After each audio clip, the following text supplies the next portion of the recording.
मेरे ससुर मेरे पति से नफरत करते थे, इसीलिए जायदाद के लालच में पति को छोड़कर ससुर के साथ रात गुजारने चली गई। जब कमरे में गई तो होश उड़ गए, क्योंकि ससुर के साथ साथ वहां तो मैंने मेहरून कलर की खूबसूरत सी नाइटी पहन रखी थी और आखिरी नजर खुद को शीशे में देखा था। होठों पर डार्क रेड लिपस्टिक और खुले हुए बाल मेरी खूबसूरती में चार चांद लगा रहे थे। मुझे यकीन था कि कोई भी मर्द मुझे ऐसे देखकर खुद ब खुद मेरा दीवाना हो सकता है। तो फिर मेरे ससुर जो 60 साल की उम्र में थे और काफी अरसे से अकेले जिंदगी गुजार रहे थे, तो क्यों ना मेरे काबू में आते। एक औरत के लिए किसी मर्द को बहकाना ज्यादा मुश्किल नहीं होता, और फिर एक ऐसा मर्द जिसकी बीवी को इस दुनिया से गए अरसा हो चुका था, उसके जज्बात को जगाना इतना मुश्किल काम नहीं था। यही सोचकर मैंने अपने आप को तैयार कर लिया था। मैं वो चिंगारी थी जो किसी भी मर्द के दिल में जज्बात की आग लगा सकती थी। मुझे पूरा यकीन था कि आज की रात मैं अपना मकसद हासिल कर लूंगी और अपने ससुर को अपना दीवाना बनाकर रहूंगी। एक दफा वो बुढ़ा मेरे हुस्न के जाल में फंसा तो ये सारी जायदाद खुद ब खुद मेरी झोली में आ जाती। मैंने एक नज़र अपने वजूद पर डालते हुए जूस का ग्लास उठाया और एक नशे की गोली निकालकर उसमें मिला दी।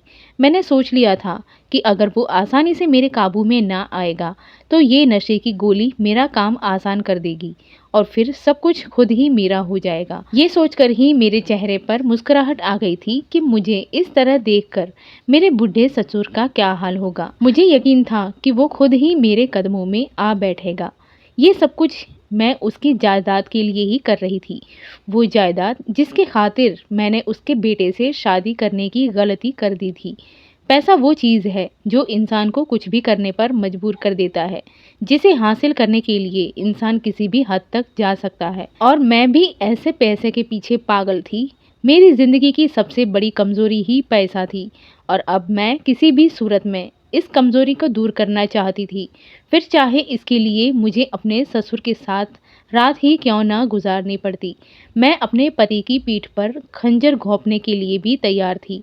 आज की रात मेरी जिंदगी बदलने वाली थी। वो सब कुछ मुझे हासिल होने वाला था जो मैं चाहती थी। मैंने घड़ी की तरफ देखा जहां रात के 2 बज रहे थे। मुझे यकीन था कि इस वक्त इस बड़े से बंगले में मेरे और मेरे ससुर के अलावा और कोई नहीं होगा, क्योंकि सारे नौकर रात के 10 बजते ही अपने क्वार्टर्स में चले जाते थे। जूस का ग्लास हाथ में लिए छोटे छोटे कदम उठाते हुए मैं अपने ससुर के कमरे के दरवाजे पर पहुंची थी। हाथ रखते ही कमरे का दरवाजा खुलता चला गया था। मुझे लग रहा था कि किस्मत की देवी आज भी मुझ पर मेहरबान है। लेकिन जैसे ही मैं कमरे के अंदर दाखिल हुई, मेरे सर पर आसमान गिर पड़ा। कमरे के अंदर का मंजर देखकर मेरी आंखों के आगे अंधेरा सा छा गया, क्योंकि मेरे ससुर के साथ साथ वहां तो बड़ा सा बंगला, करोड़ों की जायदाद, लग्जरी गाड़ियां, क्या कुछ नहीं था। लेकिन जो कुछ भी था मेरे ससुर का था। मैंने इस गलत फहमी में अपने पति से शादी कर ली कि वो एक करोड़पति आदमी है, लेकिन शादी के अगले ही दिन मुझे अपने पति की हैसियत का अंदाजा हो गया था और अपने फैसले पर पछतावा होने लगा था। काश कि शादी से पहले मुझे पता होता कि ये सब कुछ मेरे ससुर के नाम पर है और वो मेरे पति से बेहद नफरत करते हैं, तो मैं पति के बजाय अपने बूढ़े ससुर से ही शादी रचा लेती, क्योंकि मेरा मकसद सिर्फ और सिर्फ पैसा हासिल करना था। लेकिन अब पछताने का कोई फायदा नहीं था, क्योंकि मेरी शादी हो चुकी थी और मेरा पति मुझसे बहुत प्यार करता था। वो किसी भी सूरत में मुझे छोड़ने वाला नहीं था और उससे तलाक लेकर भी मुझे कुछ हासिल होने वाला नहीं था। शादी के अगले दिन ही जिस तरह डाइनिंग टेबल पर मेरे ससुर ने मेरे पति को सब नौकरों के सामने बातें सुनाई थी, मुझे अंदाजा हो गया था कि इस घर में मेरे पति की क्या हैसियत हासिल है। मेरे ससुर ने तो नौकरों की मौजूदगी का तो लिहाज भी नहीं किया था और मेरे पति सर झुकाकर खड़ा रहा था जैसे वो कोई गुलाम हो। इस वक्त मेरे दिल में ये बात बैठ गई थी कि जब मेरे पति की ही कोई हैसियत नहीं तो मुझे इस घर में क्या मकाम हासिल होगा। लेकिन मेरे ससुर मेरे पति के साथ ऐसा रवैया क्यों रखते हैं, ये बात मुझे मालूम नहीं थी। मैंने सोचा कि मालूम करने की कोशिश करती हूँ कि मेरे पति और ससुर के बीच में क्या मामला है जो मेरे ससुर अपने बेटे से इतनी नफरत करते हैं। अगर किसी तरह वो मामला सुलझ जाता और सारी जायदाद खुद ब खुद मेरे पति के पास आ जाती, क्योंकि वो अपने खानदान के इकलौते वारिस थे। और यही जानने के लिए मैंने कोशिश शुरू कर दी। कभी मैं घर के नौकरों से सवाल जवाब करती तो कभी अपने पति से बातें खरीदने की कोशिश करती थी, लेकिन नौकरों को कुछ पता नहीं था। सब बस यही बात कहते कि बड़े साहब गुस्से के तेज हैं और वो छोटे साहब से हमेशा सख्त लहजे में ही बात करते हैं और जब पति से इस मामले पर बात करना चाहती थी तो मेरा पति अपने बाप के बारे में एक लफ्ज भी सुनना पसंद न करते थे। जब भी मैं अपने ससुर का जिक्र छेड़ती, मेरा पति गुस्से से घर ही निकल जाता। जैसे जैसे मेरी शादी के दिन गुजर रहे थे, मेरे अंदर गुस्सा बढ़ता ही चला जा रहा था। छोटी छोटी चीज़ों के लिए मैं तड़पने लगी थी, लेकिन मेरा पति वो अपने बाप के कारोबार में एक मामूली सा कर्मचारी था और उसके पास मुझ पर लुटाने के लिए ज़्यादा पैसा नहीं था। मैं जब भी किसी चीज़ की फरमाइश करती तो मेरा पति हिसाब किताब निकालने बैठ जाता कि वो चीज़ उसकी सैलरी में भी आ सकती है या नहीं, और यही बात मेरे तन बदन में आग लगा देने के लिए काफ़ी थी। हर गुजरते दिन के साथ मेरे अंदर बेचैनी बढ़ती जा रही थी। कहने को मैं महल में रहती थी, लेकिन मेरी औकात भी नौकरों जैसी ही थी। ना ही पहनने के लिए अच्छे कपड़े थे और ना ही घर के नौकर मेरे कहने पर काम करते थे। इस घर में अगर किसी का सिक्का चलता तो वो मेरे ससुर ही थे। खाना तक उनकी मर्जी से ही बनता था और वही मुझे भी खाना पड़ता। इस बात को लेकर कभी मैं अपने पति से झगड़ा करती तो वो कहते कि अगर तुम यहाँ गुजारा नहीं कर सकती तो हम किराए के घर में चलते हैं।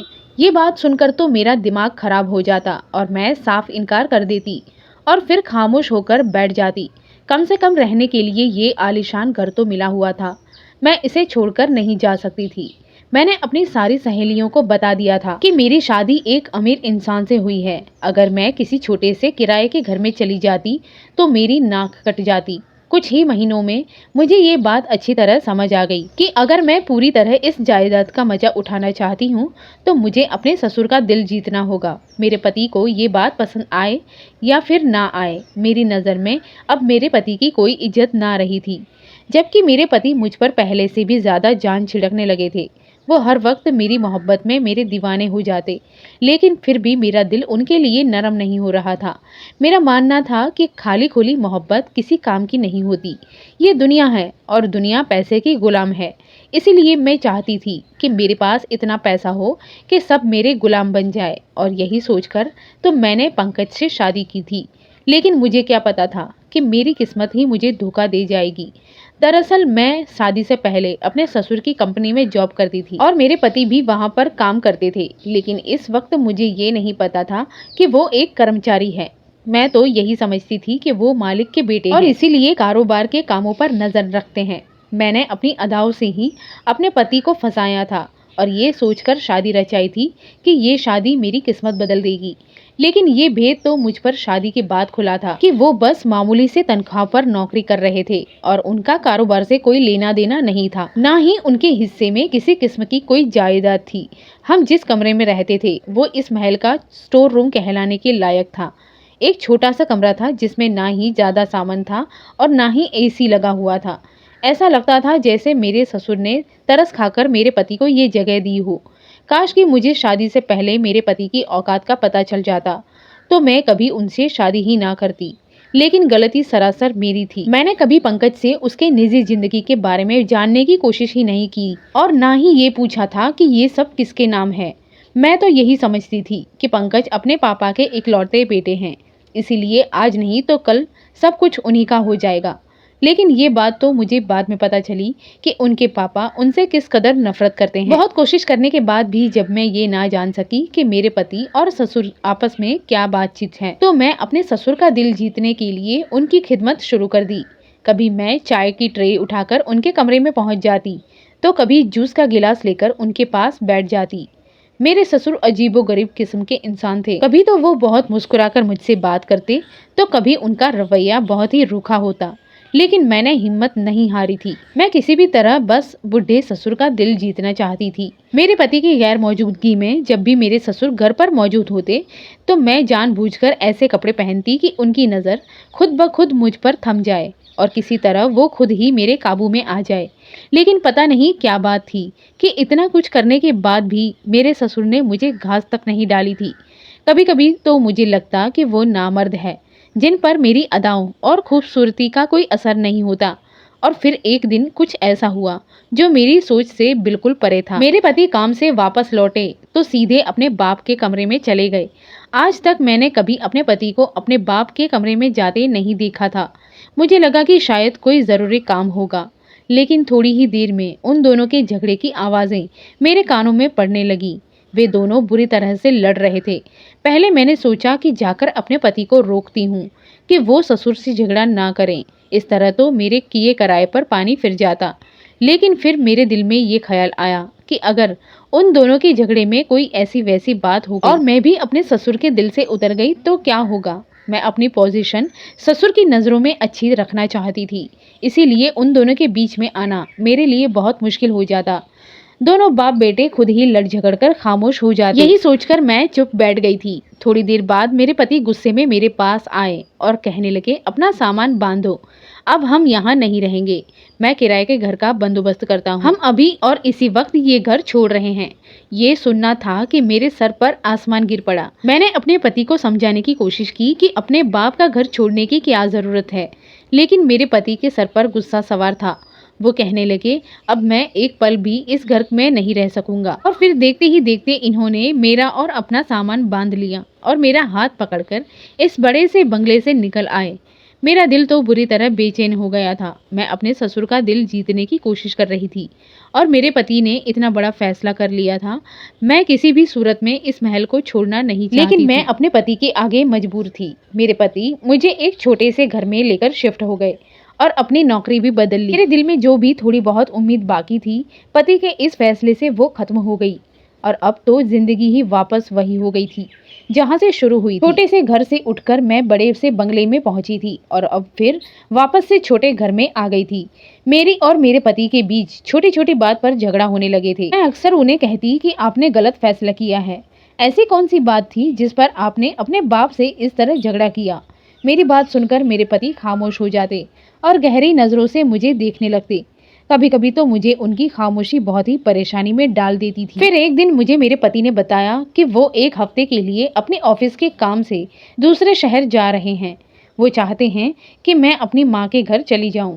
जब वो वापस आएंगे तो मुझे वहां से ले लेंगे, लेकिन मैंने इनकार कर दिया और अपने पति से कह दिया कि मैं अकेली रह सकती हूँ, मुझे कोई परेशानी नहीं होगी। मेरा पति कहने लगे, ठीक है, लेकिन मेरी गैर मौजूदगी में मेरे बाप से किसी तरह का कोई मतलब मत रखना। अगर वो यहाँ आए भी तो भी उनसे बात करने की कोई ज़रूरत नहीं। वो मुझसे बहुत नफरत करते हैं और मुझे डर है कि कहीं वो तुम्हें मेरे खिलाफ ना भड़काएं। उनकी बात सुनकर मैं चौंक गई और मेरे दिल में ख्याल आया कि यही सही वक्त है जब मैं अकेलेपन का फ़ायदा उठाकर अपने बूढ़े ससुर को अपने जाल में फंसा सकती हूँ। वो एक मर्द हैं और कब तक मुझसे नज़रें चुरा सकते हैं, और अपने पति की गैर मौजूदगी में तो मैं उनके बंगले पर जा सकती थी। और यही सोचकर मेरे चेहरे पर मुस्कुराहट आ गई थी। मेरे पति पूछने लगे, क्या बात है, क्यों मुस्कुरा रही? मैंने मुस्कुराकर अपने पति से कहा कि बस यही सोच रही हूँ कि अब की बार आप वापस आएंगे तो आपको सरप्राइज दूंगी। मेरा पति मुझसे बहुत मोहब्बत करते थे। ये सुनकर खुश हो गए और मेरे गले लगकर कहने लगे, अपना बहुत ख्याल रखना, मैं हफ्ते भर में लौट आऊँगा। और फिर अपना सामान उठाकर घर से निकल गए। उनके जाते ही मैंने सुकून की सांस ली थी, क्योंकि अब उनके साथ मेरा दम घुटता था। मेरे पति ने मुझे अपने प्यार के सिवाय और कुछ नहीं दिया था और सारे ऐशो आराम और सारी ख्वाहिशें जिनकी तमन्ना लिए मैंने अपने पति से शादी की थी, मुझे ये सब कभी नहीं मिला। इसीलिए मेरे लिए अब ये शादी बिल्कुल बेमतलब थी। मुझे अपने पति से कभी भी प्यार नहीं था। अब मुझे एक बार फिर अपने ससुर के घर जाना था और अपनी किस्मत आजमानी थी। शाम के वक्त मैंने अपना सामान लिया और अपने ससुर के दरवाजे पर पहुंच गई। मुझे देखकर वो हैरान हुए। मैंने उन्हें रोते हुए बताया कि उनका बेटा मुझे अकेला छोड़कर दूसरे शहर चला गया है। जब तक वो वापस नहीं आ जाते वो मुझे अपने पास रख लें। पहले तो मेरे ससुर हैरत से मुझे देखने लगे और फिर उन्होंने नौकर से कहकर मेरा कमरा खुलवा दिया। मुझे लगा था कि मुझे इतनी आसानी से दोबारा इस घर में जगह नहीं मिलेगी, लेकिन मेरे ससुर ने ज़्यादा सवाल जवाब नहीं किए थे। अब मुझे रात का इंतज़ार था जब मैं आसानी से अपना मकसद पूरा कर सकती थी। रात के 2 बजते ही मैं खूब तैयार होकर अपने ससुर के कमरे के दरवाजे पर पहुंच गई थी। मेरे हाथ में दूध का गिलास था जिसमें मैं नशे की गोली डाल चुकी थी। मेरा इरादा था कि अगर मेरे ससुर उससे मेरे पीछे दीवाने नहीं होंगे तो मैं उन्हें ये दूध पिला दूंगी और नशे के बाद तो वो अपने होशो हवास ही खो बैठेंगे। मैं उनकी कोई ऐसी वीडियो रिकॉर्ड कर लूंगी जिससे उन्हें ब्लैकमेल करके पैसा हासिल करती रहूंगी। लेकिन मुझे ये मालूम नहीं था कि मेरी ये सारी चाल एक झटके में ही नाकाम हो जाएगी।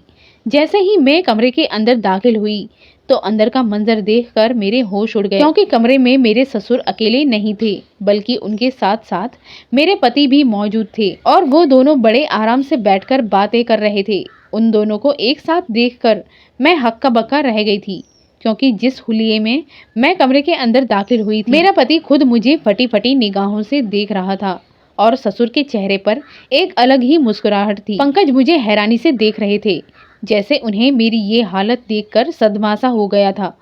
मेरे ससुर ने मुस्कुराकर मेरी तरफ देखा और कहने लगे, बहू अंदर आ जाओ, दरवाजे पर ही क्यों रुक गई हो? मैं तुम्हारा ही इंतजार कर रहा था। मुझे ऐसा लगा जैसे मुझे काटो तो खून नहीं, मुझे चक्कर आने लगे थे। मैंने बड़ी मुश्किल से खुद को संभाला था। कुछ देर पहले तक मैं अपने हुस्न और अपनी जवानी पर नाज कर रही थी और अपने पति को सामने पाकर मुझे समझ नहीं आ रहा था कि मैं किस तरह खुद को छुपाऊं। दिल कर रहा था कि ज़मीन फटे और मैं उसमें समा जाऊं। मेरा पति धीरे धीरे कदम उठाता मेरे करीब आया और मेरी आंखों में आंखें डालकर पूछने लगा कि ये सब क्या है। मेरी जुबान को ताला लग गया था। मेरे पास कोई जवाब नहीं था। मेरे पति ने एक सन्नाटेदार थप्पड़ मेरे मुंह पर दे मारा। मैं फर्श पर गिर पड़ी थी। मेरे पति ने मुझे धक्के मारकर घर से बाहर निकाल दिया। कुछ दिनों के बाद मेरे पास कोर्ट का नोटिस आया। मुझे मेरे पति ने तलाक दे दिया था। मुझे यकीन नहीं आ रहा था कि पंकज जैसा इंसान मुझे तलाक भी दे सकता है। वो तो मेरी मोहब्बत में दीवाना था। पंकज की खुद की आंखों में भी आंसू थे। वो कहने लगा कि मेरे बाप ने मुझसे शादी से पहले ही तुम्हारी हकीकत समझा दी थी और बता दिया था कि तुम जायदाद की खातिर मुझसे शादी कर रही हो। लेकिन मैं नहीं माना और मैंने पापा से यही कहा कि हर गरीब लड़की पैसे के लिए दीवानी नहीं होती। तुम मुझसे प्यार करती हो, तुम्हें पैसे से कोई मतलब नहीं। पापा ने मुझे साफ कहा था कि तुम आजमा कर देख लो, जो मैंने कहा है वही सच साबित होगा। और मैंने पापा के आगे अपने प्यार का यकीन दिलाने के लिए तुम्हें आजमाने की बात पर हामी भर ली थी। पापा मुझसे नफरत नहीं करते थे, लेकिन तुम्हें आजमाने के लिए पापा ने मुझे ऑफिस का कर्मचारी बना दिया और खुद मालिक बन गए और मुझसे नफरत का नाटक करने लगे, ताकि तुम्हें इस बात का यकीन हो सके कि मेरे पास कोई दौलत जायदाद नहीं और ना ही हो सकती है। मुझे लगा था कि मेरे हाथ खाली होने पर भी तुम्हें कोई फर्क नहीं पड़ेगा। तुम मुझसे पहले जैसे ही अपने प्यार का इजहार करोगी, लेकिन हर गुजरते दिन के साथ तुम मुझसे दूर होती चली गई। लेकिन मैंने फिर भी अपने प्यार में कोई कमी ना छोड़ी। मैं अपने प्यार से तुम्हें जीत लेना चाहता था, लेकिन दौलत की वजह से तुमने मुझे छोड़ दिया और छोटी से छोटी बात पर मेरे साथ झगड़ा शुरू कर दिया। मैं जान गया था कि पापा की बात सच है, लेकिन फिर भी मैं तुम्हारे लिए पापा से लड़ता रहा। और फिर जब एक दिन पापा ने मुझे बताया कि तुम उनके सामने अलग तरह के कपड़ों में आती हो, तो मुझे यकीन आया पापा ने मुझे ये बात फ़ोन पर कही थी। इसीलिए मैं ऑफिस से आते ही पापा के कमरे में गया और पापा से झगड़ना शुरू कर दिया कि वो तुम पर इस तरह के घटिया इल्ज़ाम ना लगाए। लेकिन पापा ने कहा कि वो सच कह रहे हैं। फिर भी मैंने अपने बाप से ज़्यादा तुम पर भरोसा किया और तुम्हें यहाँ से लेकर अलग हो गया। पापा बार बार मुझे फ़ोन करते रहे और यकीन दिलाने की कोशिश करते रहे कि वो सच कह रहे हैं, लेकिन फिर भी मुझे पापा पर यकीन नहीं था। और फिर पापा ने मुझे एक आखिरी खेल खेलने के लिए कहा। उन्होंने कहा कि तुम दूसरे शहर जाने का नाटक करो और देखो तुम्हारी पत्नी तुम्हारे पीछे क्या करेगी। तुम्हें खुद पता चल जाएगा कि कौन सच्चा है और कौन झूठा। मैंने ऐसा ही किया और दूसरे शहर जाने के नाम पर पापा के पास आ गया। मैं देखना चाहता था कि तुम क्या करोगी। मुझे यकीन था कि मेरा प्यार जीतेगा और पापा का शक हार जाएगा, लेकिन पापा की बात सही साबित हो गई। मेरे मना करने के बावजूद अपना सामान उठाकर न सिर्फ तुम यहाँ चली आई, बल्कि रात के अंधेरे में पापा के कमरे तक पहुँच गई। तुम्हारा मकसद पापा को अपने जाल में फंसाकर जायदाद हड़पना था, लेकिन जान लो कि मैं और मेरा बाप अब तुम्हारे किसी धोखे में नहीं आएंगे। पापा तो तुम्हारी असलियत जानते थे। अब मेरी आंखों पर से भी प्यार की पट्टी उतर गई है। मैं तुम्हें तलाक दे चुका हूँ। अब तुम्हारा और मेरा कोई रिश्ता नहीं। ये कहकर पंकज ने मुंह फेर लिया था। मेरे ससुर भी खामोशी से सर झुकाए बैठ गए थे। उनके चेहरे पर अफसोस नजर आ रहा था। अपने जवान बेटे को तकलीफ में देखकर वो भी खुश नहीं थे और उन्होंने अपने बेटे की आंखें खोल जरूर दी थी। मैंने रोते हुए पंकज से माफ़ी मांगनी चाही, लेकिन उन्होंने मुझे माफ़ नहीं किया, बल्कि अपने घर से बाहर निकाल दिया। मैं अपना सामान लिए वापस अपनी माँ के दरवाजे पर चली आई और आज भी अपनी माँ की दहलीज पर बैठी हूँ। रह रहकर मुझे पंकज की आंखों के आंसू याद आते हैं और अब मुझे एहसास होता है कि वाकई पंकज मुझसे सच्ची मोहब्बत करते थे और उनकी मोहब्बत दुनिया की किसी भी दौलत से ज़्यादा कीमती थी। मैं उनके साथ कुछ ही महीने गुजारे थे। उन्होंने मुझे शानो शौकत और धन दौलत तो नहीं दिया था, लेकिन मुझे वो प्यार दिया था कि मैं फ़ख्र से उनके साथ खड़ी हो सकती थी। तलाक के दूसरे ही दिन पंकज ने मुझे 2 लाख रुपए भिजवा दिए, लेकिन ये 2 लाख रुपए अब मेरे लिए कोई हैसियत नहीं रखते थे, क्योंकि अब मैं जान गई थी कि दुनिया की सबसे बड़ी दौलत पति का प्यार और उसका साथ है। मेरी सब बहनों से गुजारिश है कि लालच में आकर कभी भी अपना घर बर्बाद ना करें। अगर इस दुनिया में सबसे ज़्यादा कोई कीमती चीज़ है, तो वो एक ऐसा इंसान है जो आपसे प्यार करता है और आपके साथ किसी खास रिश्ते में जुड़ा हुआ है। दोस्तों, अगर आपको आज की हमारी ये वीडियो पसंद आई है तो वीडियो को लाइक और शेयर कीजिए और ऐसी वीडियो देखने के लिए हमारे चैनल को सब्सक्राइब ज़रूर कर लीजिएगा। धन्यवाद।